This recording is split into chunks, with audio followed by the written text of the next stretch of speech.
Welcome to the Rim Break Rodeo. We hope this video helps. You start by protecting the original. Duplicate the layer so you can undo without risk.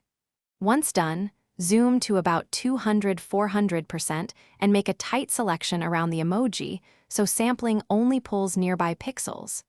Use content-aware fill or the healing brush as your first action because it blends texture quickly. This often removes the sticker in one step. Make sure to set sampling to current layer and work in small selections to reduce artifacts and keep skin or background continuity. You now move into refinement. When content-aware leaves rhythm or pattern issues, switch to the clone stamp and sample from nearby clean areas to rebuild structure. For larger shapes or misaligned fills, use the patch tool to drag a clean patch over the problem and match texture and light.